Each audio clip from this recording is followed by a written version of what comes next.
Ooh,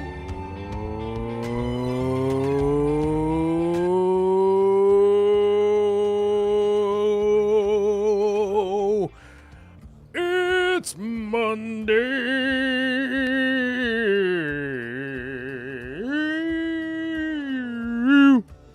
I got music playing on this one too. What's up now? What's up, everybody? It's a lovely, bright and shiny Monday outside. And that's great. That's great. I love it when it's a beautiful, sunshiny Monday outside. What's up, everybody? My microphone, I don't know what I did to it. It is loose and weird. Voila. Repaired. Repaired by doing nothing. There we go. Got it fixed. Got the microphone fixed. Happy Monday to everybody out there. Let's say what's up to everybody in the chat. Mikey Fishy coming in first. First on a Monday. It's unbelievable. Can we even believe? First on a Monday, Mikey Fishy. Good to see you, Janice Lumberg.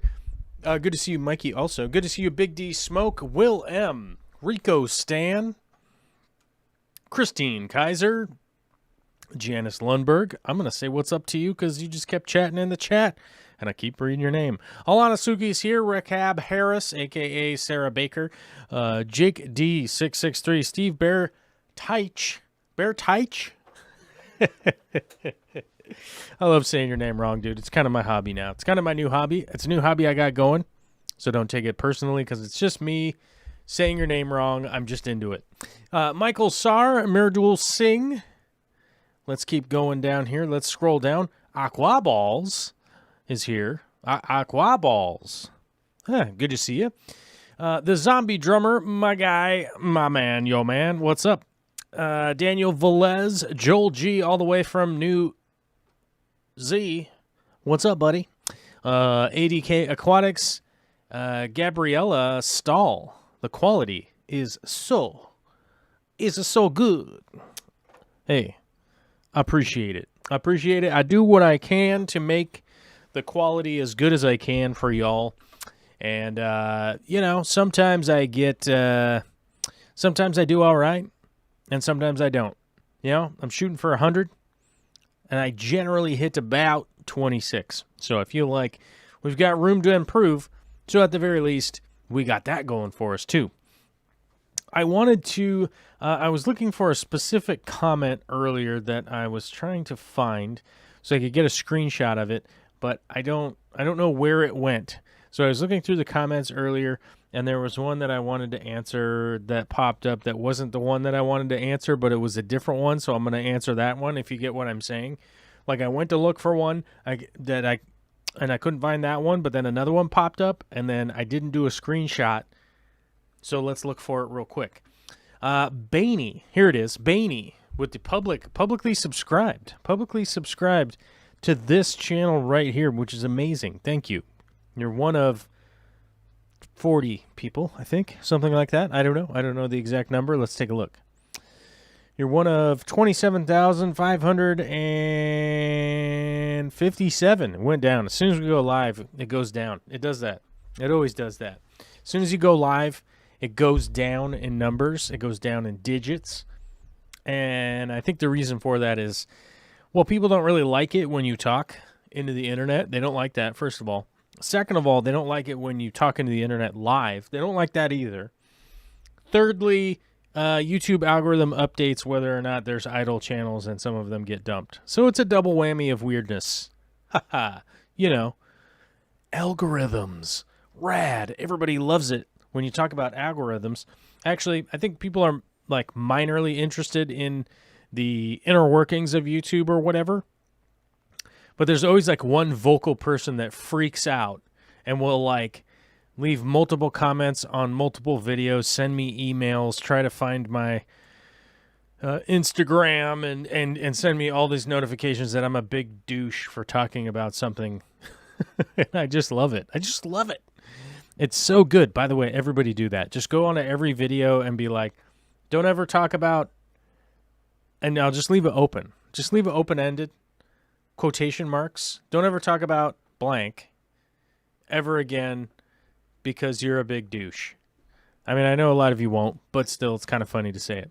Anyhow, Baney, who's publicly subscribed, look at that. It's got little doodly doops, says, my Anubius has been sucked into my filter for months. Has some, oops. Why is this all framed up weird? Oh, okay, sorry. And has some damage, but is still alive and doing okay. Like, what the F? And you know what? You might be wrong. Or you might be right. Like, what the F is correct. Yeah, like, what the F, bro, are you doing? Get the Anubius, stop it from being sucked into your filter. Like, I don't, like, my dude, what's going on? Get it out of there. Stop it from getting sucked into the filter. Glue it to something. Like, I've showed you guys how to glue it. So it feels like a million times. Probably 3 is more accurate, but it feels like a million. So glue that thing to something. Get it out of your filter. But I'm glad to hear that your Anubius is doing well regardless of how it's being treated. That is always awesome, and that's one of the reasons why I advise people to get Anubius if you're like, even if you're new, even if you're not new, you know what I mean? Like, even if you're not new, but especially if you're new, because you could probably just have it being sucked into your filter for months, apparently, and it'd be fine. Commander Fads, not subscribed to the channel, said, I don't really understand what you're trying to do with the plants with the toothbrush. Tickle them? That thing would work better on hardscape. It's a solid point. It's a solid point that you don't really understand what I'm doing. Got it. All good. We'll try to do better to explain what I'm doing, but tickle them is not what I'm doing. It's basically an easy way to remove hair algae and things like that. I specifically recommend people to get some cheapo toothbrushes because it's super easy to go around. If there's a little bit of hair algae or something green or something like that, to do detail work in your tank, it makes it super easy, and it's something that is accessible to most people. And if it isn't, I don't know what to tell you, because the last ones I bought like multiple hundreds of them, and I donated them, and it was like $20. So, you know what I'm saying. Sometimes you got to tickle the algae. You know what I mean. We got a super chat here from Rumbust of the Swedish kroner 23.30, which is how many days I've been sober. Just in case anybody's wondering, 2,330. That's how many days I've been sober. Says, if nobody wants to kill you, you aren't talking enough. I don't think anybody should want to kill anybody. I think that's just the reality of how I feel about that. You probably just shouldn't want to do that. Andrews Kolzarski says, I'm going to start using urine. Yeah, start using that. It's a good one. Rico Stan says, I think you should run with Corvus Oscen. The Plant Tickler is a YouTube channel I'd watch. What is my current? I could probably change it to that. What do I have on there? I don't know what my branding is. I don't know. I feel like I do the branding and stuff because it's like a required thing that otherwise people, they come to your YouTube channel and they're like, well, I don't want to watch that. It's not like they ever like even do you guys really like show up at a YouTube channel? Well, come on, work. All right, fine, I'll do it this way. I'll do it the hard way, you internet button thing. All right. Click this button, your channel. There. Why is that not working? Okay, there it goes. What do I have at the top? Ooh, membership. Get access to exclusive perks when you purchase a membership to this channel. Look at that. It has like a pop-up window now. And up there it says I have a unique approach to Planet Aquaria and aquascaping, which I think is kind of Plant Tickler extraordinaire. I think it's about the same, right? Is that legit? I don't know, dude. I don't know. Let me see if I have a copy of that and we can throw it up on here. Media files. We got to go to media files. Then we got to go to this hard drive. Then we got to go in CHA. And then we got to push a button over CHA. Nope, it's not in this It's not in this folder, dude. Where did I put that? Probably in here. Let's check this folder. Oh, man. There's so much cool stuff in this folder. You guys can't see this. Let's scroll down. Oh, it's probably in here, dude. I bet you. You guys hear all that loud noise in the background? They're running a steamroller out front again. It's pretty awesome. It's like the never-ending construction zone here at my house. Because as soon as the city stops doing construction, I start doing construction, then it's loud. Then I stop, and then the city picks it up again. All right, I can't find the image. I thought I was going to find it like super easy. It turns out it's not easy to find. It's buried. It's buried. It's buried in the depths. Oh, I think we found it, actually. Let's go with this one. Is this it? Yeah, there we go. Let's run this banner up here. Put a giant banner up at the top. Can I fit it to... Oh, no. Can we go like that, then move it up? It's kind of fun. It's kind of a fun little jammer we got up there at the top. It would be funner to have it at the bottom. What if we go like this? Oh, crap. Ooh, button pushing. I believe I need to hold down Alt to trim it. There we go. Oh, man, look at that. Look at that. Isn't that fun? Huh. I think you guys understand. This is a level of fun you've never encountered. In your time coming to the internet, I don't think you've ever encountered this kind of fun. This kind of fun that we're having right now. Whew, unbelievable. You know what I mean? Spectacular. Amazing. All right, let's get rid of that. Let's stop talking about that. We got a couple more questions over here that I got from comments. Where did it go? I got to scroll down here. Chansky85, not publicly subscribed, but I think Chansky is subscribed. Who knows? Chansky85 says, I've used Shrimp King and Hikari before. Do you prefer this shrimp, or do you, the shrimp, prefer this food? Oh, do the shrimp prefer this food? Okay, do I and the shrimp prefer this food? I would say, so I posted on the community tab some Shirakura shrimp food. I would say pick a combination of shrimp foods. Don't only use one all of the time. I would pick a couple. Shirakura in combination with Shrimp King, Hikari, or whatever your favorite brand is. Just rock and roll. I normally just alternate between two, and that's generally enough of a variety for your shrimps to be getting enough of a comprehensive diet is the word I'm looking for. Diet. Matt Turney, who's not publicly subscribed, says, Hey, Joel, just wanted to drop a note to compliment the thumbnails you've been creating for your videos these last couple of months, especially the species videos. They're visually stunning, and the titles really pop. Nice work. I know it's a small thing that most people probably overlook, but I appreciate the craftsmanship involved. Hey, my dude, thank you very much. This is probably the first person who has ever noticed that I made a change in editing my thumbnails. I don't know. I can't think of any kind of specific interaction I've ever had. I don't think anybody has ever noticed that before in a real, like, comprehensive way of, like, I've noticed the last couple months you started doing X and it's better than the before. But I appreciate it. I definitely get lots of nice comments like that. So I like to point them out every once in a while when I get them. Thank you, Joel. I really appreciate sharing this. I'm trying to build up a plant collection, and you're right, it's hard to find some of these. Experience is the best teacher. And I love how you do this with each plant you showcase. I hope you and your family are having a very blessed day. From Mary Paige Flynn, who is a YouTube member. She's a member. She's a help paid member, which is awesome, on top of being a publicly subscribed. Hey, let's do a little commercial thing before I answer some of your questions from the chat, as we're a live interactive show, which is why I like to focus on talking to you guys who are actually here. Our memberships on YouTube are that bright blue join button. You can click on there. There's 3 different tiers. I know it's a little confusing.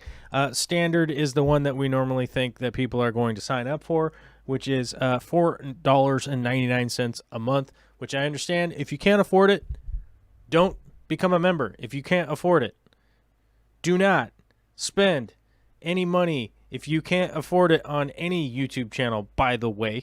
If you can't afford it, focus on your own personal financial position.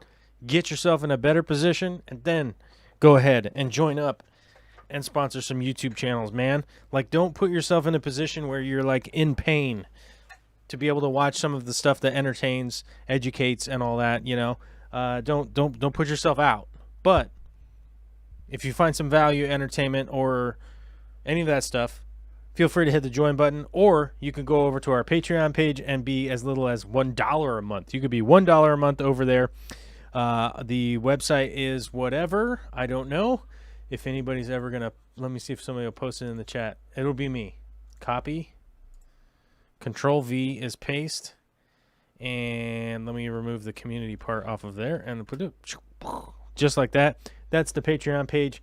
If you want to become a member on YouTube, you don't have to go anywhere. But if you want to become a member on Patreon, you go over there, you click some buttons, you do the thing, you get verified, you credit card, blah, blah, blah. You know, you guys know the drill. Okay, thank you very much. Let's update where we're at. Patronizers went up from 223 people to 224 people. A very modest increase, but we love that very much. And I will say something about YouTube members. Boy, howdy. We are at 100, you guys, and we're at the pinnacle. We're at we're teetering on the edge, the brink of, oh my God, are we going to go back down? I don't know, but I do know that we have a new member over the weekend, Thyalacia. I don't know if I'm saying your name right, but shout out to Thyalacia for becoming a member, and D. Tracy for becoming a member last week. I don't know if I ever gave you a shout out for that, but yeah, over the weekend we had one new member and somebody else disappeared from membership, so I don't know. We're at 100. That's where we're at. We're teetering on the edge of madness. So, man, I don't know if I want to be deleting the front number here. I don't want to delete the front number, so hopefully we stay at 100 or maybe go up. I don't know. Sky's the limit, I think. Andrew Kolarski, cheap super chat, 50 character limit means you have to get creative with the hyphens. That's a good point. When you're on the what is it? What's light blue? Light blue is like $1 or something like that. I think it basically comes out to $1 or $2 or something. Yeah, you don't have a lot of space to add in a lot of stuff. We still do have the reigning super chat champion, which is Frank Factor. My buddy, your buddy, our good buddy, who is the reigning Super Chat champion, the grand champion of Super Chats. That guy's still crushing it. Nobody ever defeated him. I wouldn't expect anybody to ever defeat him. It's more generous than anything I've ever seen before. And there's a freaking pandemic going on, dude. So let's not go wild. I have a steady income of $0. I'm a professional freeloader, or as I like to call it, a teenager. Well, thank you, Andrew, for your honesty. We appreciate it very much around here. And another comment from Andrew was, how do I determine the light level in my tank? I'm switching all of my tanks to fully planted, but need to figure out if I should get high, low, or medium light plants. A par meter is going to be your best bet. Typically, there's a difficulty to buy a par meter, right? Because it costs money. But oftentimes in your area, you can find a local fish club that somebody has a par meter, and you might be able to check it out. You might be able to check it out like a book at the library and use it for like a week or something like that. Or you could just kind of go with basic measurement of depth of water and intensity of light. You can find charts online for whatever kind of light that you have and go off of that, and you're going to be pretty fine. Realistically, if you have decent fertilizer, good water quality, and some kind of source of CO2, when you start to combine all of those with just some regular light that's not too crazy, you're going to be fine. You're going to be fine. I wouldn't stress out about it too much. So, yeah, that's the best advice I can give, is that, if you just have some decent lights, it's going to be fine. Just you don't have to have super fancy $1,000 lights or anything like that. Fish Tank Barn says, isn't he tied with Corey at 500? I think so. Frank Factor is the only $500. So Corey had once done a $495, $495 one, and Frank Factor upped it and went over. He went over the top. He was like, "Sorry, bud, I'm going over the top of Corey." And then I think Corey matched him or something like that. So I think that's the reality. A little wild. Those are some wild numbers. The record is 500 or 499 or something like that. I think maybe it's something like that. I'd have to like look it up and find the episode where that happened, but you know how it is. Rumbuzz says, actually saw it first in Harry Potter where someone, Hagrid I think, said "weedn't" or something like that. Similar, love double hyphened words ever since. I could see. Lou, the local or the musical fish hobbyist.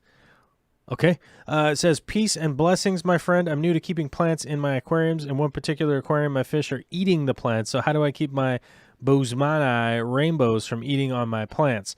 Yeah, I mean, you can't really stop a fish from eating plants. If they want to eat plants, they're probably going to eat them. And you're definitely not going to be able to be there 24 hours a day to stop them from doing it. I would... there's kind of two things that you could do here. One would be you get plants that the fish don't want to eat, so unappetizing plants, whether it be anything that's kind of got thicker leaves. So think of Bucafe Alondra, Anubias, ferns, any of the kind of like heavier ferns. Anything with like kind of a waxy leaf is going to be generally not consumed by plants, or anything with a rhizome. So like bulbitis would be a good example. Is generally a good option. Option number 2 is you could supplant a lot of greenery into your fish's diet, and that might get them to stop doing it, to stop eating plants. But typically, if you have a fish that's going to eat plants, they're probably just going to keep eating plants because they're like, hey, dude, that's a food source. I'm a fish. I like to eat food. It's generally what fish do. It's their main function day to day is find things for eating. So I wouldn't, I realistically wouldn't go crazy out of my way to try to convince them to stop eating. But, you could do things like add spinach. You could add zucchini. You could add cucumbers. There's a whole bunch of different vegetables that you could add to your tank to up the greenery in their diet, and maybe that would help.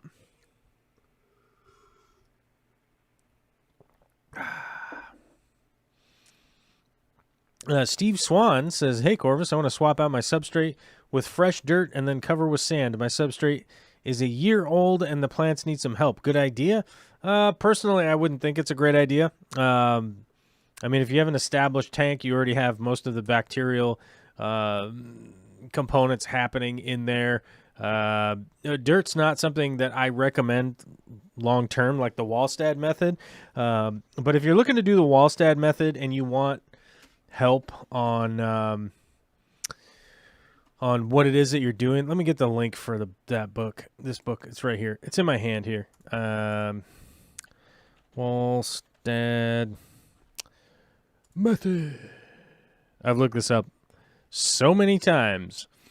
Let's see here. Text.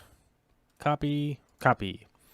I think realistically, like, if you need advice on doing the Wallstad method, here's the book. It's a fully comprehensive book that will explain all of the stuff to you. Right, and I legit have it right here in my hand on my desk. So, trying to explain that it is a good book that I recommend. I absolutely recommend it. If you're doing the Wallstad method, go with the book that actually tells you how to do it. So, it's a great way. And I just posted an Amazon link, so I have to tell you, I am an Amazon affiliate. And if you click on Amazon links, it generates money for the channel. It doesn't charge you anything more. We basically just get the advertising fee from advertising to you about Amazon. Blah. Okay. Federal Trade Commission requires me to do that. I have to say that. I have to say something. And I did. So if anybody's wondering, I did say it. Ba-ba-da-ba-ba-ba. Janice Lundberg says, one of my guppies ate her first brood of fry. Yes. As we mentioned earlier, the fish are eating plants and stuff. That's pretty much the one thing that fish are trying to do is eat stuff. It's kind of like they're very focused on eating things. That's kind of the whole thing that they're all about all the time, the whole time that they're alive. They just try to find things to eat and grow and, repopulate. But one of the issues with live bears is that they give birth to their fish. They have these little fry floating around, right? Little fry swimming around, doing their little thing. Typically, when I find a guppy or a beta or anything like that, betas don't have live. But, okay, let me backpedal here a little bit. Never mind the beta stuff. The betas will also eat their offspring, but it's for a different reason. But most of the live bearers, like platies, like guppies, like swordtails, all that kind of stuff that give birth in our tanks, live babies, a lot of times they end up eating their fry because they haven't really been consuming all that much while they've been growing their fry. But when they give birth, those little fry are kind of coated in whatever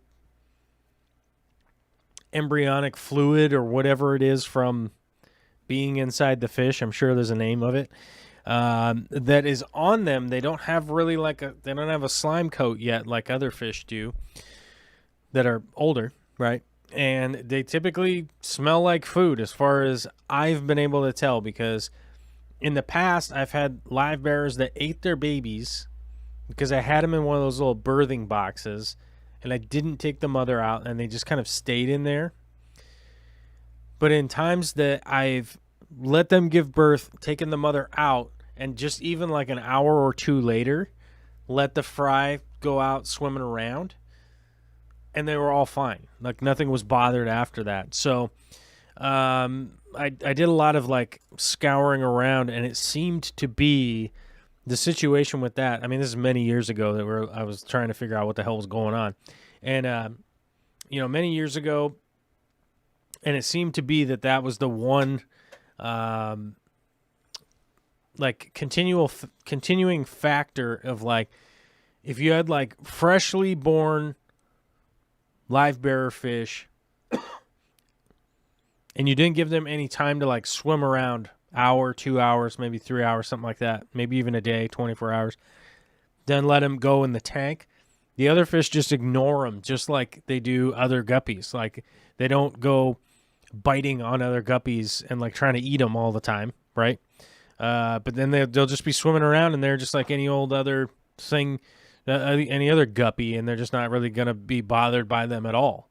So that would be hopefully like kind of a piece of advice. Like if you're going to have some live bearers, let them give birth, get the mom out of there, get her some food or whatever, but just get them separated so that they don't end up eating the fry if you're going to keep them. But if you're not keeping them, then you could just let them get eaten because it's kind of free food. Fish Tank Barn was wondering if we had what was it? Frank Factor he's basically tied with Corey. Yeah, but Frank Factor was the first to max out the super chat. That Frank Factor's the champion for sure. He's the reigning YouTube super chat champion. Now I don't know if the number went up. Like I wonder what the maximum is, because the maximum used to be 500. Maximum. Let's see. Let's look it up. YouTube super chat in one day. Let's see. Because I know a YouTuber that I was watching the other day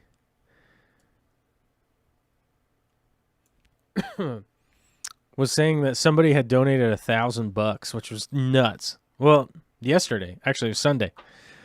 Somebody kept super chatting like $100 over and over and over again. So maybe it got a little, maybe he did like lost count or something like that.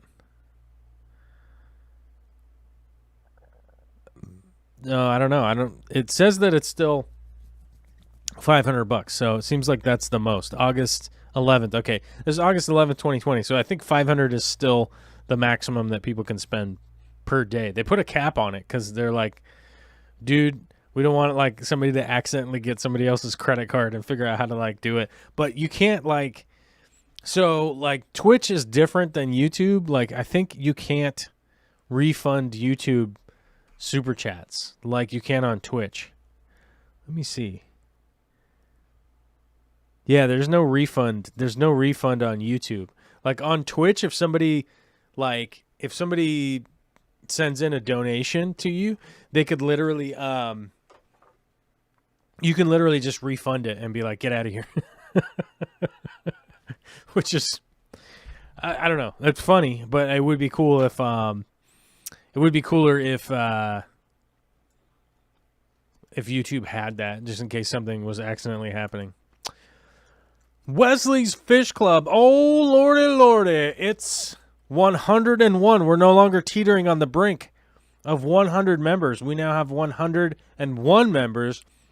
Wesley's Fish Club, his name has turned bright green. He's got his bright green arrow, and it will eventually mature into something like a different little membership avatar. Wesley's Fish Club says, I didn't get to finish the stream Friday. Was supposed to join. Glad to see you past 100. We just passed 100. We were stuck. We were teetering on the brink of 100, which was freaking me out. I'll be honest with you. We finally got back to 100 again, and I was like, oh, dude, somebody's going to go away, and then we're going to go back into double digits. And we want to stay in triple digits because we're trying to catch Aquarium Co-op. Now we're only behind by like 1,600 or 1,650 or something. It's like 1,650. I don't know. We're behind, but we're maybe gonna gain. I don't know. We're gonna gain at some point. Who knows? 80K's back from dinner. Oh, okay. Thanks for the info, my friend. The particular plant they're eating on is my Bulbitis hoodlodii, African water fern, and it's not cheap to purchase. I know. I've got like an overabundance of Bulbitis right now, and of course people are like, sell it to me, and I'm like, I don't sell plants. I will give them away to people. That's kind of my thing, is I just give them away whenever I have like extras or whatever, but I don't ship. And the reason I don't ship is that a perfect example of why I don't ship is why the show was later today, because I wanted to do the show at 1 o'clock. I got hired for an extra job this week, so I was like trying to get some of that stuff ready. Then my mom and her husband were having some problem with their trailer, their camping trailer, like getting it. They've been here for the last couple of days. They were trying to get their trailer out of the driveway, blah, blah, blah. We had to fix something on that. And then Vicky was like, hey, our fence has a problem. Can you come fix the fence? And then our chicken coop had a problem with the leaking window, so I had to cut the window out of the chicken coop, and then we had to put it all back in and nail it all into place, put the silicone in, the flashing, the trim, all that stuff. We had to do all that stuff, and then it was like, oh my God, it's almost 1 o'clock already, guys. Come on, get out of here. But that's the reason why I don't do the shipping stuff, is that, you know, if I'm going to be shipping something to somebody, oh my God, I don't have enough bags. Then I got to go to the store and get some bags. Then I got to come back and bag it up. And then I got to go get the box. And then, oh crap, I don't have the right size box. Let me go over to the post office and get the box and try to put them in the box at the post office. But then they're pissed off because I'm in the parking lot screwing around doing packages out there and blah, blah, blah, blah, blah, blah. It's like just so dumb, but it's not my thing, and it's not my goal long term, right? Like, I can understand for people out there that want to do that long term, like that's the business that they want to do. If that's the business that they want to do, I would encourage people to be doing that if that's the business that you want to do. But it's not my goal to break into the competition with Aquarium Co-op selling plants on the internet. Like, I don't want to do that. That's not my thing. Like, I don't want to break into competition with people I already work with. Like, what the hell is that? It's just weird. I don't know. It's bizarre. So, I mean, I recommend, I have some good recommendations if people are looking for rare plants. Like, I get a lot of my rare plants from Liquid Creations, who is an independent guy. He is an independent guy that has a lot of the rare plants more often than not. So, I recommend that guy. He's an awesome dude. Let me find his Liquid Creations. I think it's pretty easy to put in Liquid Creations and you'll find it. But he has like Hygrophila balsamica, which is like you're not really going to find that at many stores. And this is somebody who's a hobbyist that has all this stuff growing in a tank. So he's not just drop shipping, which I have so many complaints with all of these sort of crappy companies that just pop up out of nowhere, and they're just reselling potted plants because they got a wholesaler's license. And then you order something. So let's say you order something on Wednesday, right? And then you're like, when are they going to ship? And you don't get a shipping notification. But then the next Tuesday comes, then all of a sudden you get a shipping notification that like, oh, we're going to send it out tomorrow. It's almost always a good sign that you've ordered from somebody who's doing, essentially they're the middleman for drop shipping, which means like you order something 1 week, they order it from the farm, then it gets dropped off at their place, and then they send it to you, and after marking it up like significantly. So I think that like places like Aquarium Co-op that take care of their plants, right? I know that firsthand. And places like Liquid Creation, you should be spending your money there, in my opinion. Is my opinion useful? Maybe. Is my opinion 100% correct? Maybe. Maybe not. I don't know. But these are the places where I like to spend my money if I'm going to spend my money. I'll spend money at Aquarium Co-op if I'm going to get plants and stuff like that. Or I will spend it over here at places like Liquid Creation or that place on Etsy, which the name escapes me, like Pearling Plants or something like that, which is just a guy who's growing plants in tanks, the same as Liquid Creations. They do a good job. Liquid Creations does a great job packaging them up and sending them out and all that kind of stuff too. So that's why I respect that. You know what I mean? Mitch Norton says, "Hey everyone, had a few minutes to stop, so I dropped by. Got to go now. Hope you are enjoying your tanks." Yeah, we're definitely enjoying our tanks. I hope so. ADK says, "Did you answer my question about how to figure out how much light in your tank?" Yep, I did. I answered that. Whoa, finally made one of the live streams. Sweet, from Ben Finger. All right, sweet, bro. Sweet, Ben. What's up? I would always recommend anybody who's confused on like how my live streams work is that I try to be as interactive with you guys as possible. So one of the methods that I do that is when the video is done, when the live stream is done, it goes to what's called, and I'm going to put my air quotes up here, unlisted, right? So that means that you could go watch it later if you have like a notification or a link, right? I don't know what that says. It probably says swear words or something. I don't know sign language. But, okay. So it ends up going to unlisted, which means if you have a link, if you're subscribed, if you have a notification, any of that stuff, you can always go watch it later. So the videos still exist, all that stuff. The free way of doing it is notification, all notifications, and make sure that the notification gets sent to you, and you'll have it. That's free. Or if you become a member on Patreon or YouTube, I always post the links up there so you'll be able to find them like on the Discord.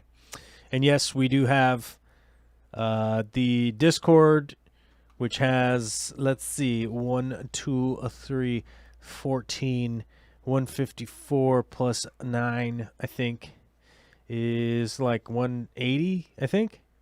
14, 17, yeah, 180 people in our Discord just hanging out, being talking about fish and stuff like that. You know what I'm saying? You know what I'm saying? We're always just like 24 hours a day over there, just like chatting stuff that's going on. Things are going on, you know what I mean? They're happening. And we're talking about them over there. Let's see. What do we got here? Leslie Ann Hall. That's a new name. I don't think I ever read that name out loud. Hey, Danikin, what's up, my man? Good to see you. Let's see. Any suggestion from Leslie Ann Hall? It says, any suggestion, please, for high pH hard water plants? Dwarf aquarium lily, crypt, Corani balancea thrive, but everything else is limping along. Java fern just perishes, which, I mean, that's the reality, is that, like, if you have hard water and you're not doing anything to amend it or change it or anything like that, I have some old videos of doing a push filter. I would consider either filtering your water first and foremost, or I would, what's the word I'm looking for here? Just consider hard water plants. And the reality with that is it's going to probably take me a minute to think of some hard water plants off the top of my head. But I will say this, like Java fern is renowned for being grown in soft water now, even though it should be doing well. But basically, any aquarium, not basically, but a lot of aquarium plants are going to be hard water. Let's look up and see what we get. If I look up Google here, because I want to look up a list so I can scroll through. Let's see if somebody has like a good list that you'd be able to check out. Bacopa caroliniana is not really a hard water plant, so I'm not really going to trust this list here. Java fern, that is a terrible list. That is not good. Plants that thrive in hard water. Who's this? Let's see. Let's see what we got here. Sword plants. Yep, for sure. Yeah, I didn't even think of sword plants because I hate sword plants personally. But sword plants will generally do really well. Anubias. Yeah, most Anubias will do well. Whose website is this? It has a, oh my God, they have a AquaPros video embedded in somebody else's website. That's funny. Oh, I guess I don't have a video for this, so maybe I should do one because it doesn't come up in the Google list. Oh man, I can see why you're asking me. There just really isn't any. There doesn't seem to be that much of a good list. Maybe I'm gonna have to go through and make a list then. All right. Yeah, it looks like I'm gonna have to go through and make a list. Let's look through this list right here and see what I know to be legitimate. Okay, they have stargrass on there, which I wouldn't say that. I have super soft water, and stargrass grows like crazy in soft water. Willow moss, probably. Willow moss is probably a good one. Most Anubias, water wisteria. Yeah, water wisteria actually is a great.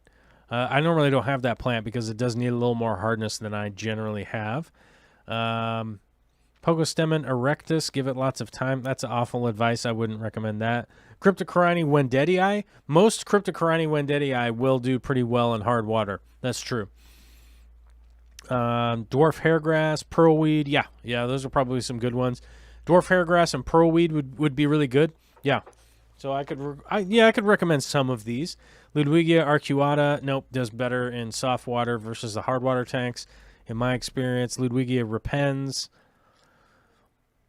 Ludwigia repens would be a good option. It does well on both, so that's probably a good one. Hygrophila polysperma, which is always just like the funniest name. Polysperma. How are you supposed to say that without like saying sperm? You know what I mean? Like legitimately, you just out here getting demonetized, throwing the word sperm into the live stream. That's what happens. It gets flagged by the YouTube robots. Robots. Watch out. Kelly Foreman says Valsnaria is great hard water choice. Yeah, actually Valsnaria really is. Sword plants and Valsneria are two plants that I just stay away from. I don't like them. They're far too invasive to deal with, realistically, in my experience. So I normally stay away from the two of those. Shamani Duncan says Ovalis. Can't remember the other name. Ludwigia Ovalis. I have a video of that. I think Ludwigia Ovalis grows much better in softer neutral water. It has a much better shape, and it grows like nice and short, so it doesn't get all like long and bonkers. If you're kind of growing it in a little bit neutral water, maybe not soft but neutralish. Is neutral the right word? Yeah, we'll just say neutral. We'll just stick with that. Would be kind of the place to go. But yeah, Kelly, actually, that is a great recommendation. Valsneria. I think if you wanted to go kind of simple, jungly, weird tank, would be a reasonable place to be at. Yeah, for sure. Ben Finger, it's only available to members or a Patreon. Oh, what are you guys talking about? Let's see what Ben Fingers had said. Is the Discord limited to Patreon folks, or can anyone join? It's Patreon or members. So you can become a member on YouTube, or you can be a patron at like $1 a month. I basically look at it this way. It's a small community, and it's a small community that eats up some of my time, right?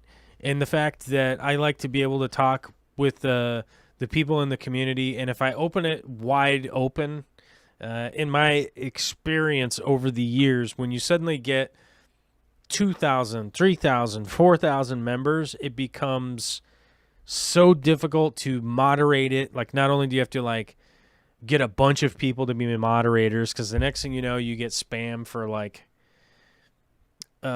what's the way to say it? Adult websites, content that just shouldn't be like blasted out there. Y'all can easily look that stuff up on your own. There's no reason to be blasting it in people's faces. You know what I mean? That's the most rude way to put that. I apologize. People don't need to be like directly exposed to stuff that they're completely uninterested in when they're just trying to be a part of a community. And then it just eats up all this time trying to moderate it. That's really what it boils down to, is that like people stop having conversations as much because people start having arguments, and then people like me are having to moderate it all the time, and you just legit spend all your time moderating it.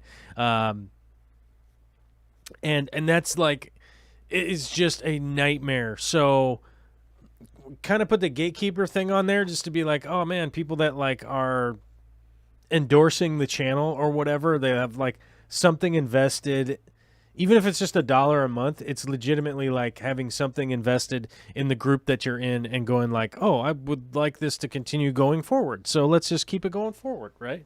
And so I feel like that's just kind of the best way to go about it.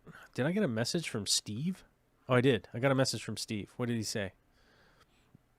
Excuse me, I burped right into the microphone. I'm super sorry, but I had to have top ramen today. My apologies.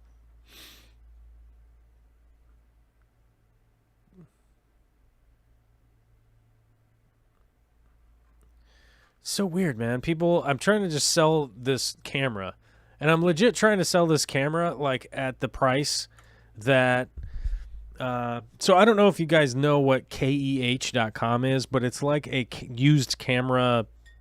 What the hell do these guys even call themselves, like, on their own website? I guess if we go to like I guess if we go to like my maybe this is what happens. Maybe when people come to look at a thing, they're like doing what I'm doing. Hold on, where did that go? I had an image. Did I delete it out of here? I believe I did. I must have deleted it out. I had an image here. Okay, I guess that's why people would like maybe go to my YouTube channel and be like, what is this supposed to be? KEH camera, they have no liner notes up here up at the top. We've got everything you need from used cameras to lenses, accessories, including the world's largest collection of film gear. Okay, I don't know. It's basically a website where you sell cameras and lenses, right? So I got an appraisal on this camera. So I listed it locally, because at the same price. Because I was like, look, if somebody locally wanted to buy this camera used, they would probably go to that website and have to pay a couple $100 extra more dollars.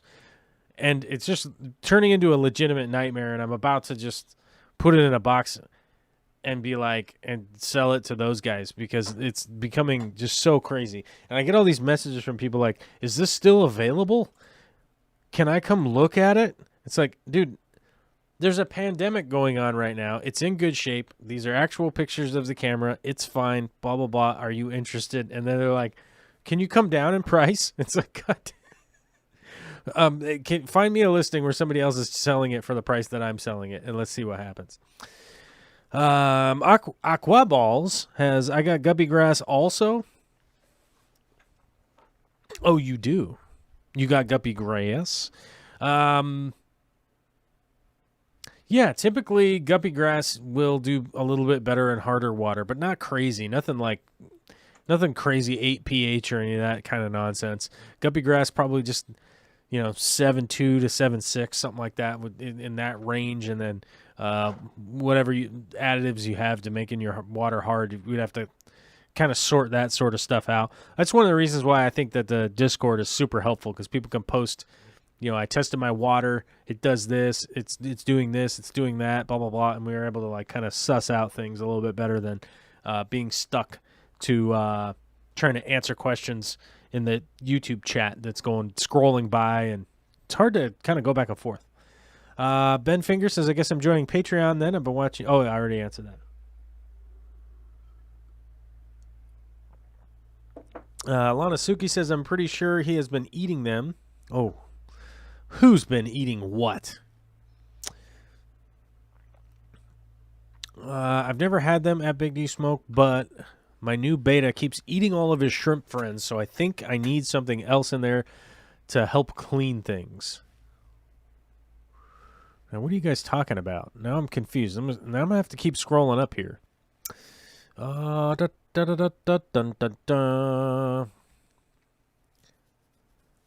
got some Coolie Loaches, Ember Tetras, and Kubatai Rasboras. All cool fish, that's for sure. I've always wanted Coolie Loaches, but I can't put them in any of my tanks. Got to free up one. Aquaball says, I don't want any swords. I don't blame you.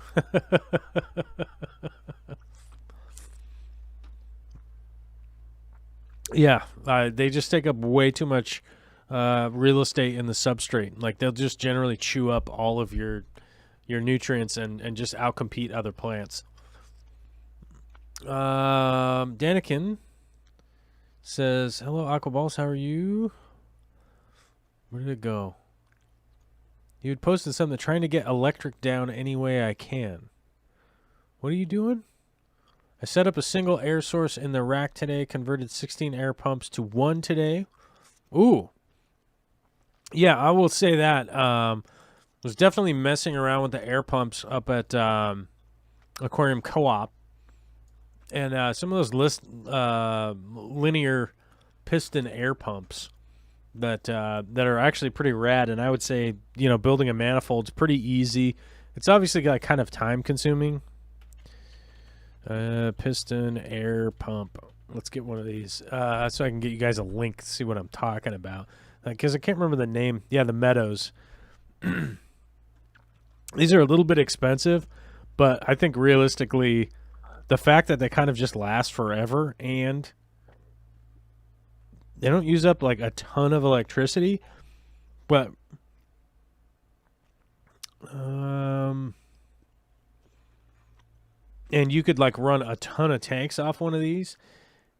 Nah, this doesn't look like the right one. What is it? Yeah, it's this one right here.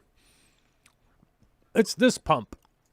So this air pump is actually pretty dope. I have to admit, I've been kind of screwing around with these recently, and I'm pretty happy with their performance in combining my recent experience with the older experience that I've had with them. You guys know that my air use in my fish room is actually, it's pretty streamlined right now. Like, I don't even have a piston pump, but I think I probably will pick one up at some point in time when I guess when I'm feeling like I'm super flush in cash and I want to spend $250 on an air pump, I guess. I don't know. Who the hell knows? But yeah, hooking a couple of those up with onto a big long manifold. I realized like running 20 pumps off one pump is pretty rad, dude. And it definitely saves a lot of electricity, realistically. Daniel Velez has got to go. Have a great week, everyone. Stay safe and well. Andrew's got to go also, so it's good to see you guys going away. I don't know. I don't want you guys to go away, but have a good one out there. Big D, I got the best water for African cichlids. I breed a bunch of shellies. Oh, yeah. Yeah, there you go. I would be going with shell dwellers and an upper level with the roots growing down and plants growing big up top. That's what I would be doing realistically. If I had super hard water, that's probably what I would be focusing on doing realistically. I love shelly tanks with plants growing up out of the top. But I don't. I have soft water here, so it actually makes my life a little minorly easier than having hard water. I still have to do a lot of water changes. Well, it feels like a lot. I'm over-exaggerating. It's really not that big of a deal, honestly. Yeah, the linear air piston pumps are really quiet, too. That's actually like a really cool, a good part of them. Also, you can hook up a big manifold and realistically run just a ton of tanks off of it. And they're not loud. They're not making a big ruckus. So that's an added bonus, too. Alana is pretty sure that her beta has been eating. Oh, you have ghost shrimp? Any fish will eat ghost shrimp. I will warn everybody out there. Just about any fish in the world will eat ghost shrimp. That's just kind of a reality.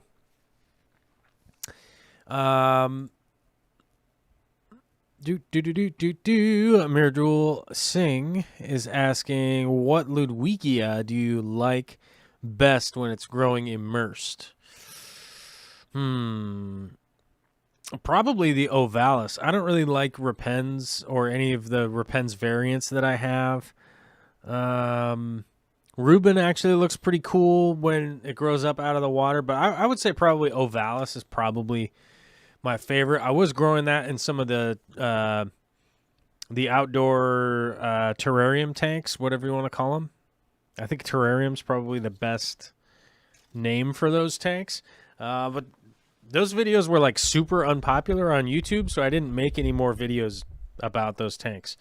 Just kind of a reality, dude. Like, if I post a video up and it gets like a couple thousand views, I'm like, okay, that's fine. That's totally rad. But I posted a video up and it got like 400 and it slowly worked its way up to like 600 views. I'm like, dude, it didn't even get over 1,000. That's just not good. I better stop doing that. So I literally just had to toss my hands up and hope better for next year, So we'll see how it goes. I'll try to do some more videos on that next year, but I don't know. I don't know if I can guarantee that. We'll see what happens. Janice Lundberg, my water is too soft for shellies, and I want a tank of them so bad. Well, you can harden up the water. If you have soft water, I feel like it's easier to harden up the water than it is to go the other direction, because you basically have to like really filter your water to get hard water to go soft, and it's kind of a pain. Either way is possible, but I feel like it's easier just to add stuff to make your water harder, Terry's Tropical Tank says, hey Chevy, you ever going to tell me what you race? My interest is piqued. I don't know. I don't know what anybody races. I don't know what anybody races.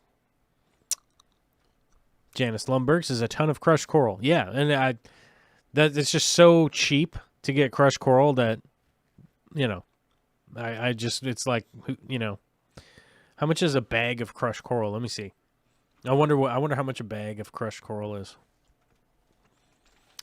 Crushed coral for aquarium. Let's go and just do the easiest search of all time. Well, The first thing that you could do is Wonder Shell. That is a thing that you could do. That's a reoccurring cost. So let's not go too bonkers with the Wonder Shells. And if you want to get Wonder Shells, just get them from Aquarium Co-op. But yeah, just like a big bag of aragonite is like $16. So I feel like that and some zipper baggies. Like I got these zipper baggies just a little while ago, and they're exactly what you would expect. Like they're zipper baggies, you know? Like they were just like zipper bags. You know what I mean? Nothing special about them. They were just like a net material, and they have a zipper on the top. Oops. Hold on. I forgot to hit send on this one. I think that's right. EGN, right? Is that what it was? Oops. Hope I got that right. Well, I don't know. And then, yeah, and some zipper bags, which were like $6. And I think you'd be in business. You just be rocking and rolling. You know, you can add some bags pretty simply. So we do expect that to be pretty easy for most everybody to accomplish. And, you know, the point of entry as far as price goes and all that kind of stuff is not that big of a deal, I don't think.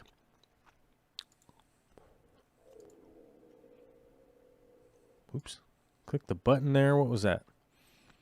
I played something. I don't know. I'm going to be right back, though.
All right, I'm back. Had to run over there for a minute.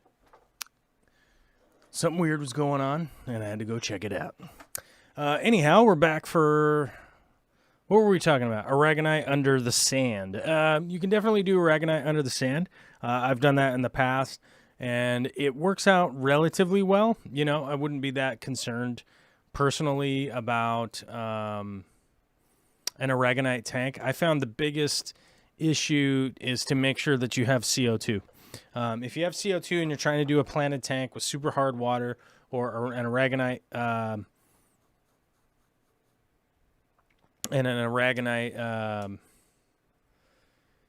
substrate, you can definitely grow plants. It's just not the biggest thing as far as running the tank properly or not. You know what I'm saying? It's the easiest thing to do is to add CO2, and then it will help maintain your plants for sure. So if you have hard water and you really want to grow plants and you really want to do all that kind of stuff, add some injected CO2, and you're going to see a lot of benefit from that compared to battling fertilizer or trying to soften the water up or any of that kind of stuff. And the CO2 is actually going to help soften the water just a little bit anyhow. It's going to bring the pH down at least while it's running during the day. You could also consider running it 24 hours if that's something that you wanted to do. You can lower the amount of CO2 that you're injecting and just do it over a 24-hour period if that's something that you're comfortable doing and you're at a level where that doesn't freak you out. You're not going to like kill your fish or anything like that. So it's definitely stuff that you could do. Janice Lundberg says people are leaving to watch Corey. Is Corey live on the internets? What's Corey doing? Let's see what he's doing. Let's take a look. Coop. Oops. Oh, here we go. Aquarium Coop. What's he doing? Oh, he's live.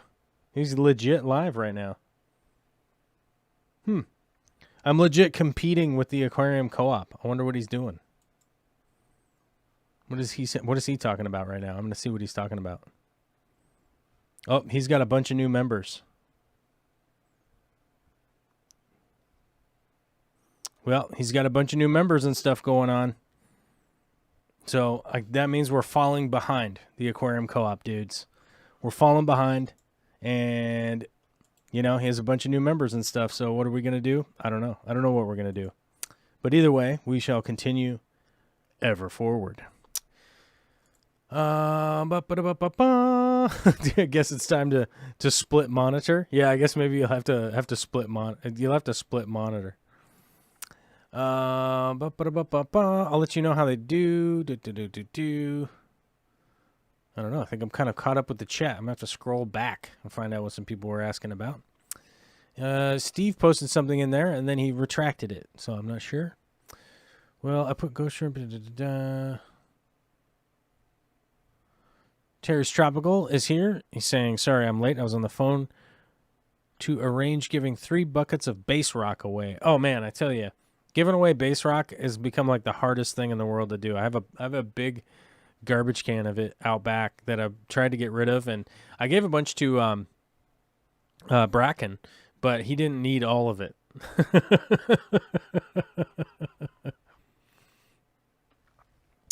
Phoenix Fish, as I live in Phoenix with Liquid Rock. We have a booming plant club. Yeah, for sure. No reason why not. There's just really no reason why not. Terry's Tropical Tanks, no more, though. I got taken out by a car accident on a regular road. Oh, man, that sucks.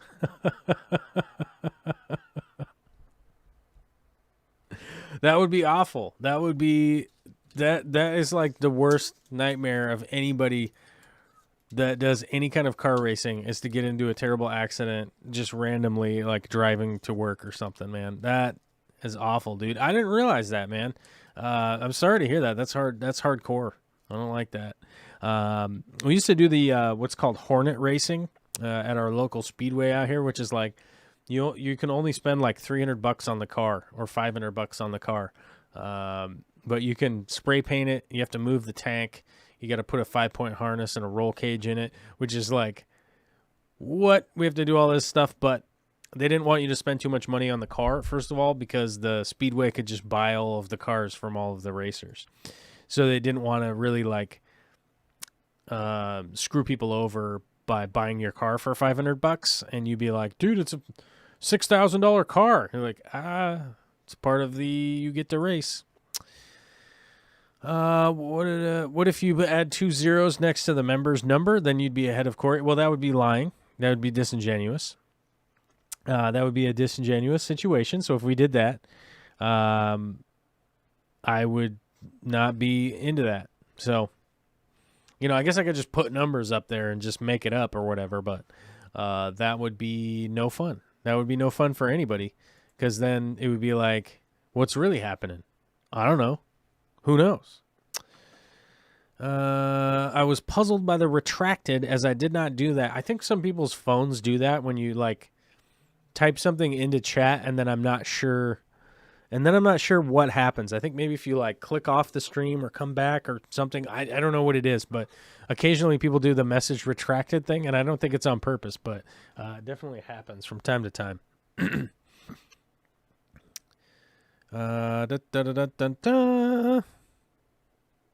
What is this? Getting notifications. I don't know. Something's happening. Something's happening outside. Mainly a lot to do with the all this crazy construction that's happening out there. It was like we thought something had happened. The dogs started freaking out and everybody was going wild. But then it turns out it's just a construction out there, so it was all good. Yeah, Ben Finger just became a Patreon. Thank you very much for patronizing and becoming a Patreon over at Patreon, my dude. So we better up that. We better up this number right here. Coming in at the $10, dude. Thanks, man. Very much appreciate it. 225. Now we're up to 225 Patreonizers, which is astounding. We have to get to 48 million before PewDiePie gets crushed by our overwhelming YouTube fame, right? Anyhow, moving along. Thank you very much for becoming a Patreon. Patreon will automatically link you to the Discord and stuff, so you should be able to find that pretty quickly. I forget how it does that. I think it sends you an email or something, or I don't know. I forget how it's done. It's been so long. It's been so long since I got all the Discord stuff from Patreon, but I know it's all automated on Patreon. YouTube's a little bit different. If you become a member on YouTube, you have to go to our community page, the community tab on YouTube. So if you go to my YouTube page, right, there's a tab up there that says community. You can go onto that, and it'll drop down, and then you can find the link in there. If you actually are a member, it will be visible to you. If you aren't a member, it will not be visible to you. You won't be able to see it. It will be a weird picture of me and a mention of the Discord link, and you'll be able to click on that and send you right in. Very easy. And if you don't have Discord, it prompts you to download it and stuff so that you can operate the app. But it's a pretty cool app. You're able to post up pictures and comments back and forth, tag people, all that kind of stuff, likes and dislikes, and but not too intrusive, and not in an intrusive way. Ooh, that reminds me, I have this cool otter picture that I got yesterday. I posted it up in the Discord. Let me download it because I don't know where. I think I have to open the original. Can I? Oh, crap. How do I do this? Click that. Open original. Then I can go like this. Then I can go save the image. Oh, and I got to make sure that I save it in the right folder. PNG. Yeah, let's put it in PNG. Save file. Close window. Go back to the stream controller. Click over onto this. Accidentally open up the wrong browser. Get out of here. Wrong browser. All right. Hold on. I'm just screwing this up left and right. Clicking buttons like a maniac. Now I can go over here and I can go like this. Doot. Doot. Doot. Boom. Oh, I know you guys were waiting for this otter. You guys are just waiting for this otter. And I got to say, I met this otter yesterday. This little buddy. This little buddy right here. Oh, man. What a buster. These guys were going buck wild. We actually got to go on a socially distant nature walk yesterday, which had a few critters and creatures around that we were able to check out. It was definitely worthwhile little trek. Went with my lovely daughter. This little peanut right here. This little one. I got to do this left-handed, though. Little baby girl. And Victoria, she went. And I went. And Grandma and Grandpa went. It was awesome. We had a lot of fun. We had to wear our masks the whole time. We saw a bear. We saw a wolf for like a second. We saw badgers, beavers, otters. Yeah, that was pretty much. Oh, some owls and stuff. Oh, I posted up onto Instagram. Let me see. Screw it. I'm not going to go find it. But I posted some pictures up onto Instagram, and people were like, oh, my God, you're just blasting Instagram.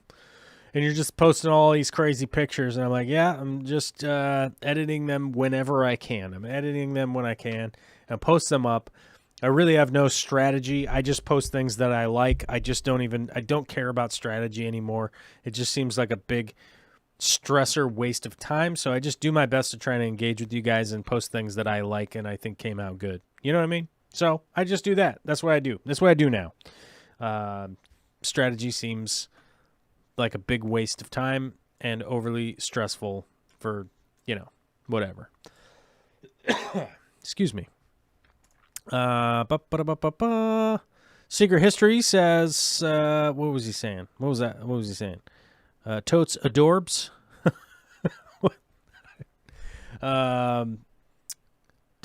He says, afternoon, y'all. Well, it's good to see you, buddy. Thanks for coming out. He says, Northwest Trek. Yes, we went out to Northwest Trek. Bit of a drive, all that stuff, but definitely worth it. I think I'm going to go back again. It was pretty fun. Lanasuki says, was he in the backyard? I would hope there's no otters in my backyard. That would mean something weird was going on that we would definitely have to address pretty rapidly. That's for sure.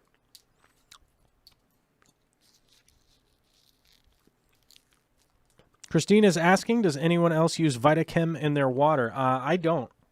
And I just have no advice on Vitachem whatsoever. Off the cuff, that's for sure. Let me look it up. Vitachem.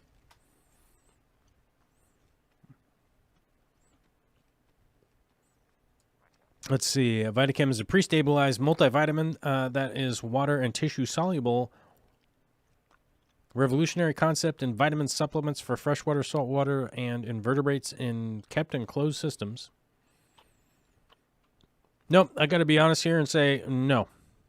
I do recall seeing this bottle, so it's clearly a product that I have seen.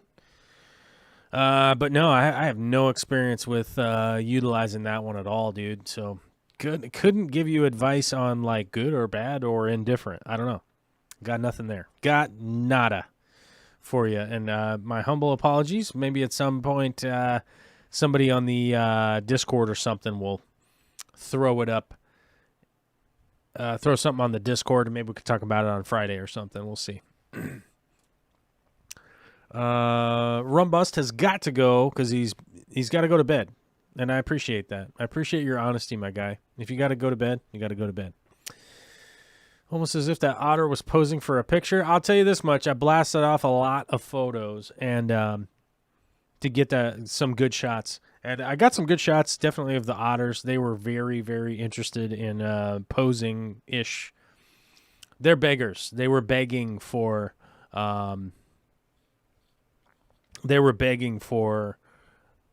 treats, I'm sure. I'm sure that they're just so used to people coming up and people giving them food. They were just legit like, oh, hey, people. Like those are the things that give us food. And we like food.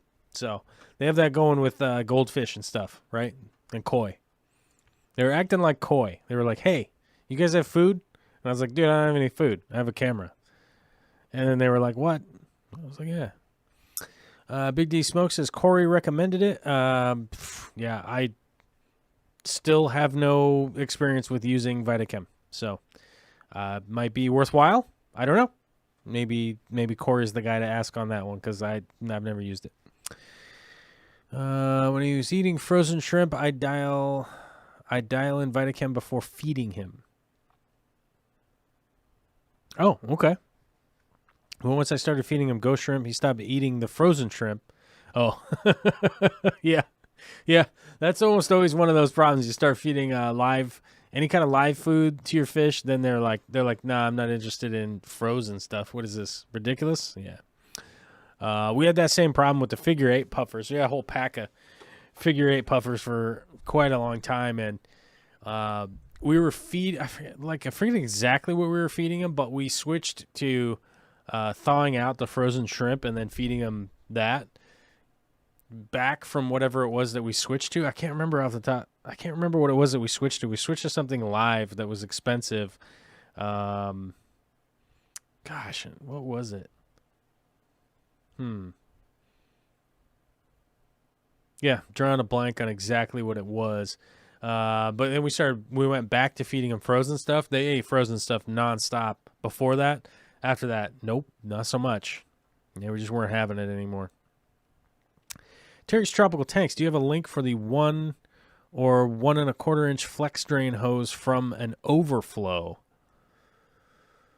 Let me see. I might have that on Amazon. Let's see.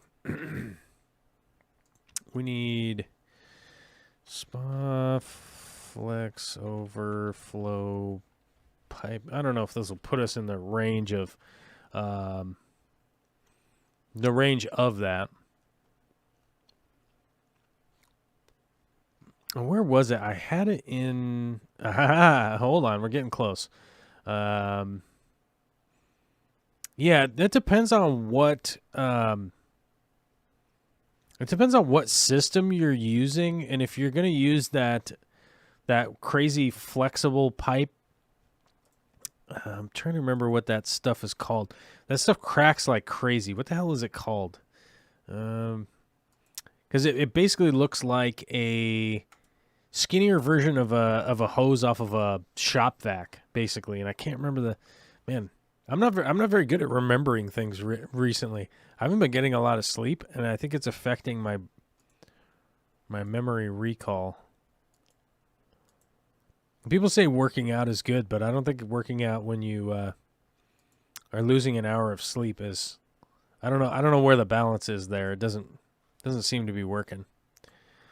Let's see what we got here. So if you have an overflow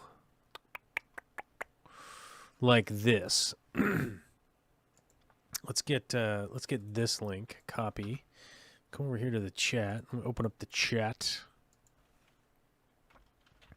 So if you have an overflow like this, you can go straight from the bulkhead to what is commonly referred to as SpaFlex PVC piping. And I'm going to link it right here. So as you can see right here, so this is the 1.5 inch. It's pretty little bit of a beefy pipe for an aquarium.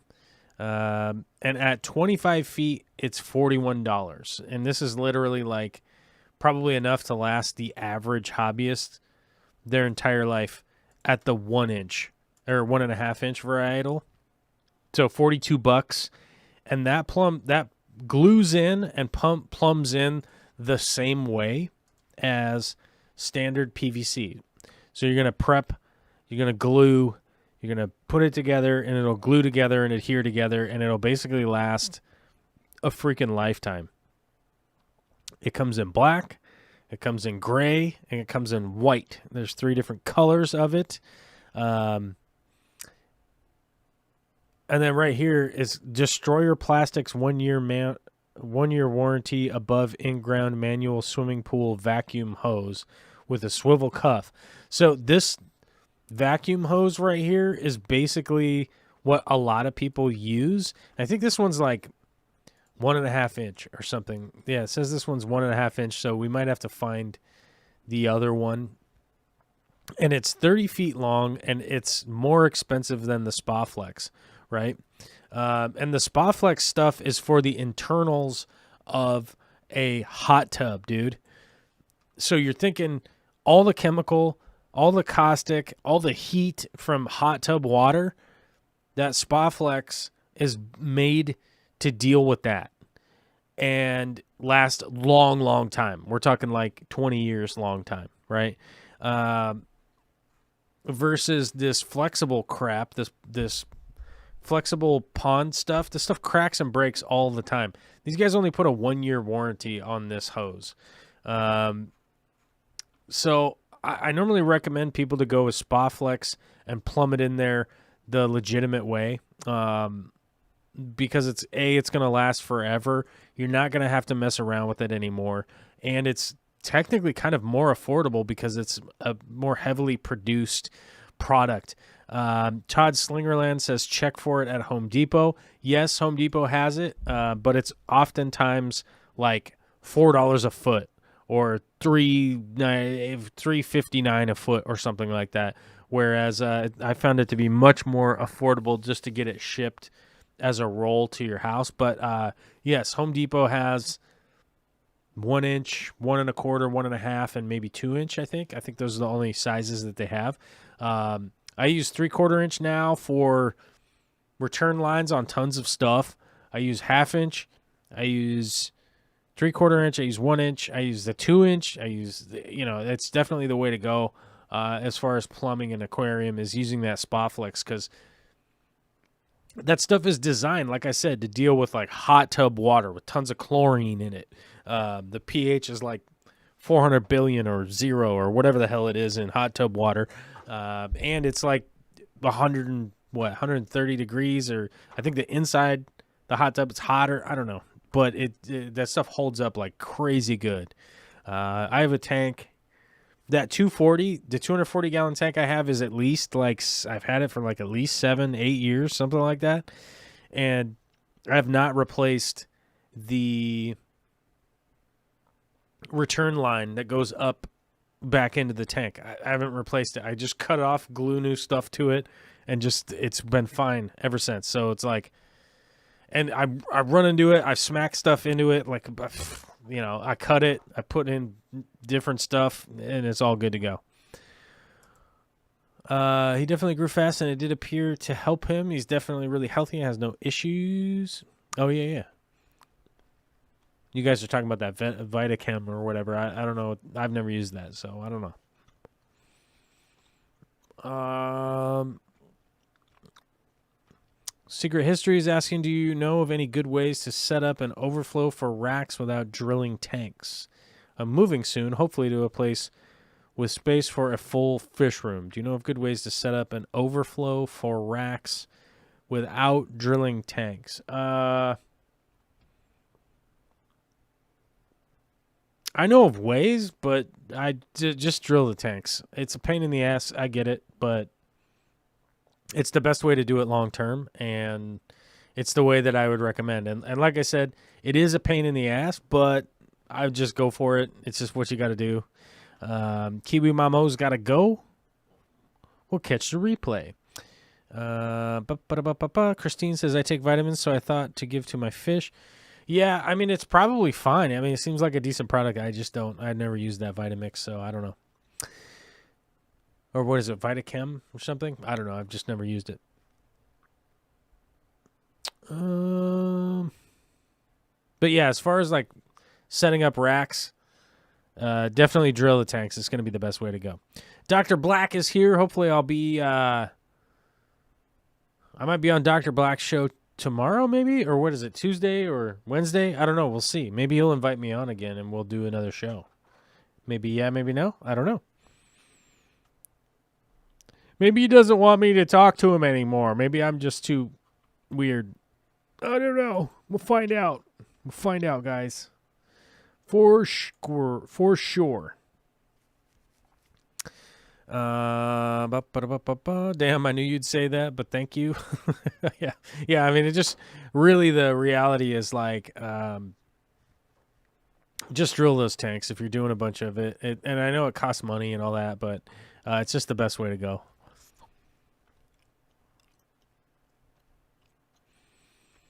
Steve was asking, Joel, should I get some good bounce back from plants that have been suffering without now that I have CO2 going in?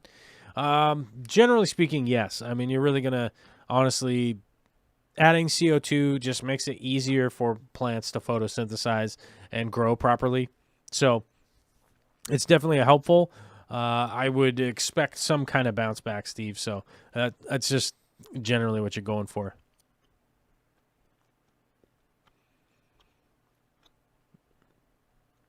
We might have a celebration to do. All right, we might have a celebration to do. I think that's reasonable. But I'm getting texts from my spouse. Whoa. So I think we're going to kind of end it for the day today, for this Monday. But we'll be back on Friday. And I don't know. We'll talk about all of these posts on the Patreon page on Friday. We got a bunch of them on there, so that'll be fun. And what else happened? Okay, so people saying they're not going to buy that camera. Okay, great. That's fantastic. Anyhow, yeah, so I think we'll be back on Friday. It seems to have calmed down.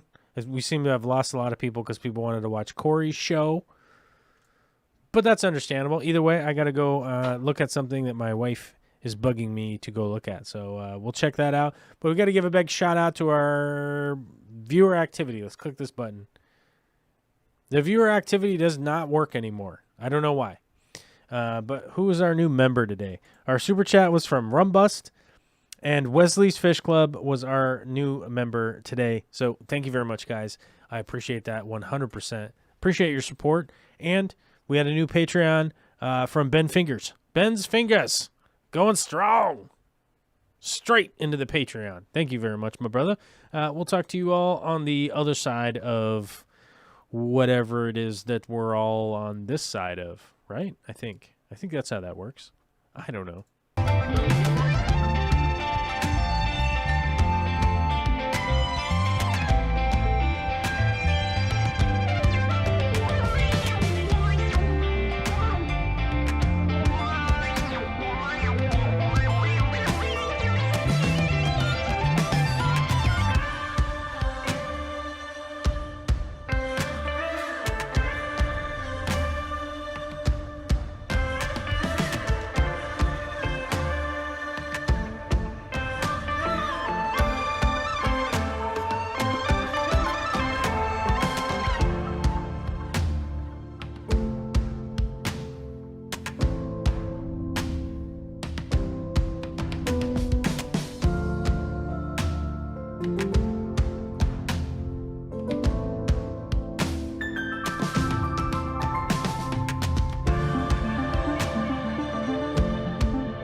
Hey, what's up? Did you all leave? Oh, weird. Seems like everybody left. Bizarro time. Let's see who's still here. I wonder how many people just sat around listening to the tunes. And Secret History dropped a $3 super chat. So yeah, what's up, my guy? Anyhow, Ben Finger said, side note, hot tubs are typically 104 degrees Fahrenheit when coming out for people. Water heaters are typically set up at 120 to 130 Fahrenheit due to code. So that's typically max setting for them. So it actually does kind of make sense. 100%. It's kind of what I was thinking as far as that Spot Flex hose goes. It's about 130 degrees, right? I think. But the water is super caustic. And I think if you didn't have something like Spot Flex in there, it would totally degrade and fall apart big time. Dr. Black says, I got all the giant spiders down here, by the way. He said that the other day, 6 days ago. So shout out to the Australians. They do have all of the giant spiders down there. But spider update down here. I don't know where the giant spider went. I haven't seen the giant spider since last Friday. When I was down here, the giant spider was rambling around doing its thing, and then it got like a wild hare and decided to run off and go and do Lord knows what. I don't know. These spiders go running off, and they do all sorts of strange things out there in the wilderness of my basement. So you never really know kind of what they're going to be up to. But they, what's the word? But they do things. We know that. We know that for a fact, that they're actually out there doing things because I've seen them doing stuff. Let's see what we got here out of these old comments. DAP advertises that this is clear drying. Does it remain true time underwater? As far as the rapid fuse goes, rapid fuse will dry clear, and then eventually, over like a super long timeline, it sort of oxidizes or something, and then does turn kind of opaque underwater. But by that point in time, typically your plants are so big and boisterous that it's really not a problem, that's for sure. Secret History had a huge one living behind my toilet, but it was killing other spiders in its web, so I let it chill for a whole month.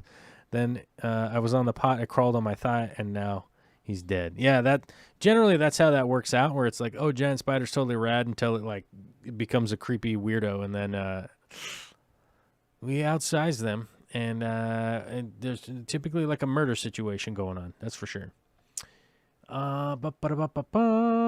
Have you done the video on how to attach these to driftwood? From Gareth. Hygrophila pinnatophyta. Yes, I have done that video for sure. You can check that out on my YouTube channel. Let's see. Great plant, one of the standards. Oh, I wanted to give a shout out to Stan, the Observer. This guy always comments on my videos, and I feel like I never do a good job of responding to them. He's like really puts these long comments on here, and he's always like very nice and legitimate. And he has the top commenter received the most hearts from you thing. I'm gonna hit some more hearts on his comments because they're pretty good. So in response to the Cryptocorani balancea video, he says, great plant, one of my standards. I started with one small plant in 2018, slow starter. When I started with Seachem Iron, it exploded. Grew huge and fast in a pot. No way will I unleash this beast in the 240 substrate. I didn't even use a large pot, just a 4-inch, and it grew to the top of the 24-inch tank and then across another 8 inches or more. That little pot is nothing but stems and tall. Maybe next year divide it, but it seems to just control itself just fine. Interesting, too. It has not sent a runner up and out of the pot like Valsneria do or Sagittarius. In a pot, it's zero need for pruning ever, which is very interesting. I did get these new like pot holder things that at some point in time are going to be coming out, and I don't know how enthusiastic I am about them, about just keeping a plant in a pot, in a tank. Like, I'm just not enthusiastic about it, and this doesn't seem legitimate. Mary Page Flynn is here. What's up? Your internet was out, and then now it's back. Well, I ended the show and then I came back. Like I ended the show, we even played the outro music and everything, and then I came back just to see who would hang around. And so we're down to like probably how many people are watching? Only 20 people now. We got rid of all the other people that left. They all left. So we're just hanging out, and I'm scrolling through and answering old questions while checking out stuff.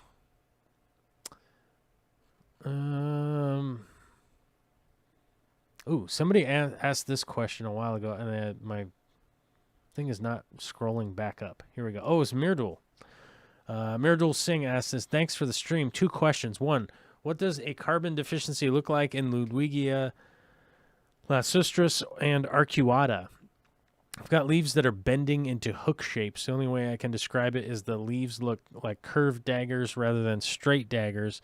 I'm almost thinking it could be overdose in magnesium or not enough calcium in the water.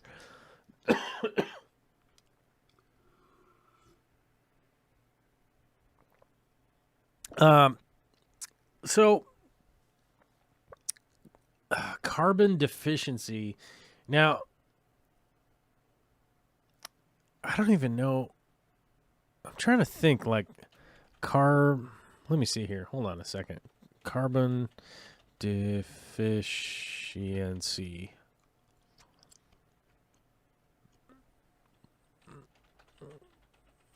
Think about this for a second. So, yeah, see, this is what I was trying to think. Like, carbon deficiency is just CO2, because I like legit was like, wait a minute. And I've always seen that, like, realistically, like CO2. So, like, here at, in case of any deficiency, CO2 fertilization is...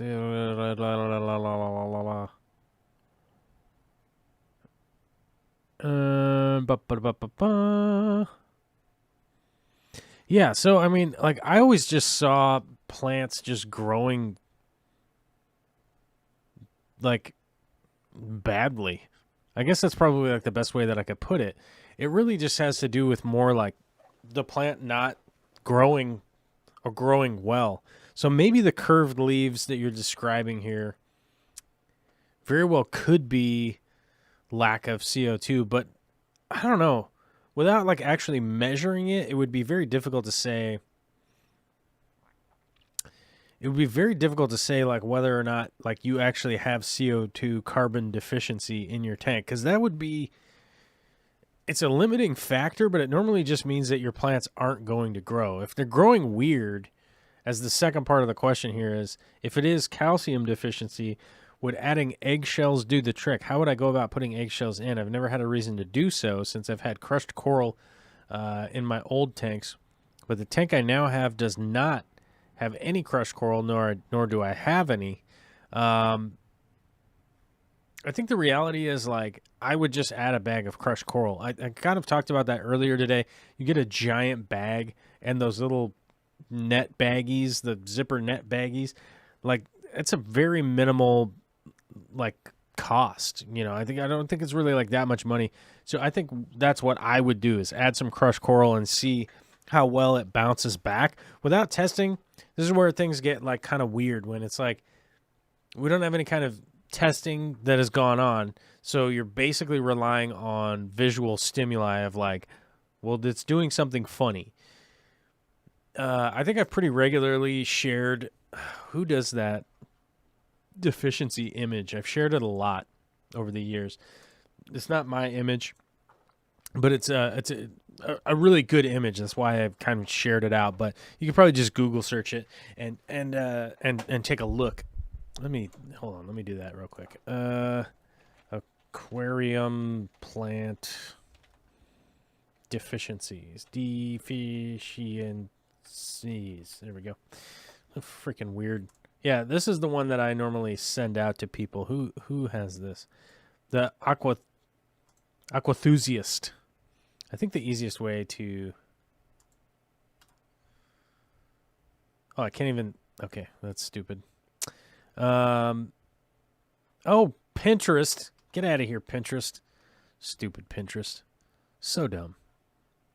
Pinterest is the worst. Get out of here. But the Aquathusiast, like I legit just want. Here we go. Save image as PNG files. Save.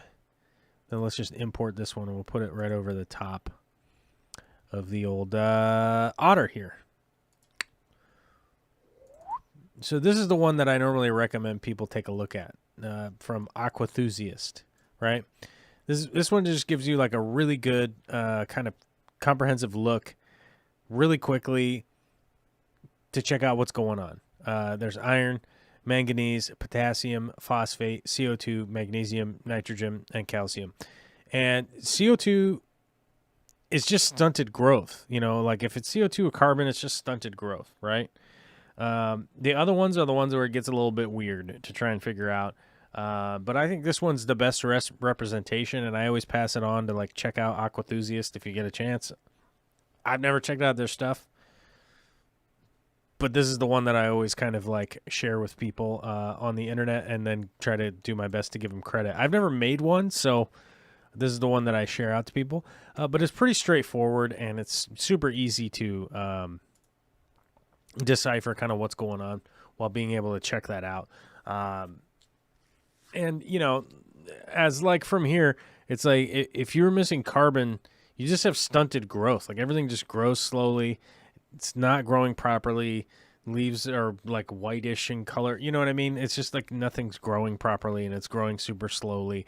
And, you know, it's like, for instance, like the Wallstad method relies on the overall decay within the actual system itself of the tank to eventually start creating CO2 because of the breakdown of organics and stuff,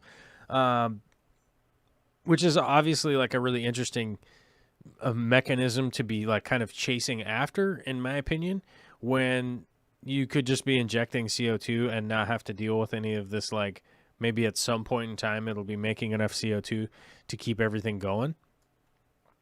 And, so my advice would be just to kind of follow the basic setups of, you know, get some reasonable substrate, a reasonable light, some CO2, check your water parameters, get a test kit, and you're probably going to be able to grow just about anything. Like that's the reality, is like if you kind of have all of the components and kind of stack them up and get ready to start growing your plants and everything, like if you do that, you're generally going to have maybe not 100% success, but it's going to be a majority success, and you'll be able to just keep going with your hobby as it grows and you move forward. Yeah, I think that's probably the best thing I could give as advice. Secret History, that's a plant that's native to very low TDS lakes on the East Coast. It's probably acting from hard water.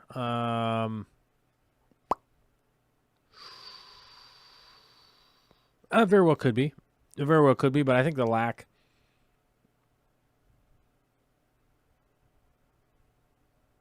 Yeah, it's really hard to say, and it's hard to deal with like just strictly like typed in comments. That's the thing where like it gets very difficult, and it's kind of one of the reasons. It's one of the big reasons why, like, if there was a way to realistically run the community and it just be purely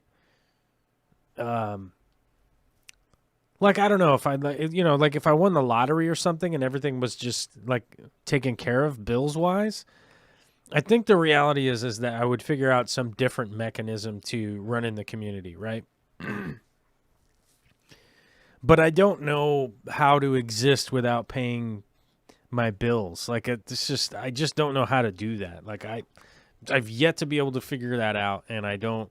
So I do have a responsibility to pay my bills, and I got to go to work and all that kind of stuff. So maybe someday I'll be able to do it all just for free, but, yeah, I don't know. So I don't know.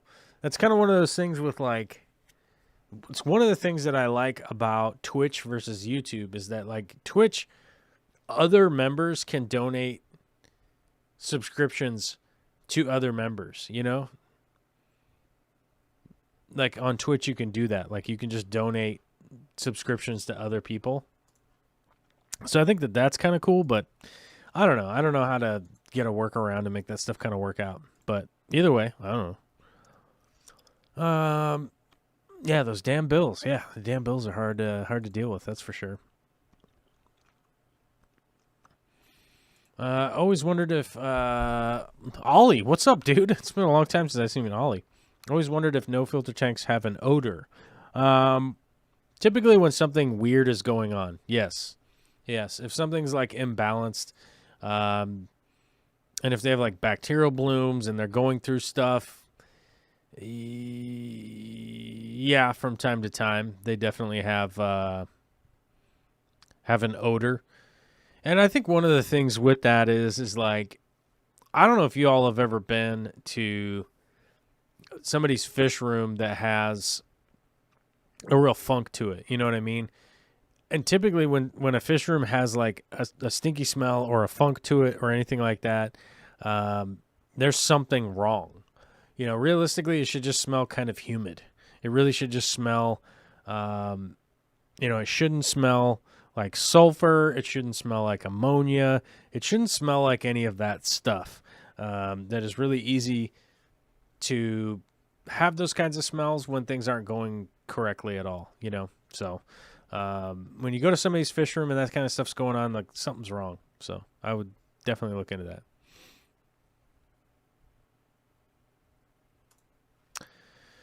All right.